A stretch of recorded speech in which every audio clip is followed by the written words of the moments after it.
అందరికీ చాలా చాలా థ్యాంక్స్ అండో. చాలా బాగా రిసీవ్ చేసుకున్నారు. ఎంత బాగా సపోర్ట్ చేస్తున్నారో అందరూ కూడా పూరీలు కథకి. థ్యాంక్ యూ సో మచ్ అండి. ఇంకా నేనైతే మొత్తం వాకిలి ఊడ్చేసి కల్లాపు అయితే జల్లేసాను కదా. తర్వాత అక్కడ ఎక్కువగా ఉన్న వాటర్ అయితే చీపురు పట్టి ఊడ్చేసాను అనమాట. తర్వాత బార్డర్లు అన్ని ఎర్రమట్టితోని చక్కగా అల్లుకున్నానండి. ఎంత బాగుందో చూడడానికి అయితే. మీకు ఎలా అనిపిస్తుందో ఖచ్చితంగా కామెంట్ అయితే చేయండి. వీడియోని అయితే లైక్ చేయండి. మనం ఎంత అలుక్కున్నా ఏం చేసినా కూడా పొయ్యిని కూడా అలంకరించడం చాలా ఇంపార్టెంట్ అనమాట.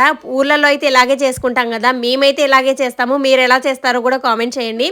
పొయ్యిని కూడా చుట్టూగా రౌండ్గా పొయ్యి మీద కూడా చక్కగా ఎర్రమట్టితో అయితే అలుక్కున్నాను. తర్వాత ముగ్గులు వేయడమే. అంతా సగం ఆరిన తర్వాత ముగ్గులు అయితే పెట్టడం స్టార్ట్ చేశాను. చాలా చాలా బాగా లుక్ వచ్చింది అనమాట. నాకైతే బాగా అనిపించింది. పొయ్యి దగ్గర ముగ్గేయడం కంప్లీట్ అవ్వగానే ఇంటి ముందు కూడా ముగ్గేసాను. ఎలా ఉంది అనేది నెక్స్ట్ పార్ట్ లో చూపిస్తాను, చూసేయండి. ఈ సిరీస్ ఇలాగే కంటిన్యూ అవ్వాలంటే మీరైతే ఛానల్ ని సబ్స్క్రైబ్ చేసుకొని వీడియోని అయితే లైక్ చేయాలి. ప్లీజ్ సపోర్ట్ చేయండి. ఎలా ఉందో కామెంట్ చేయండి.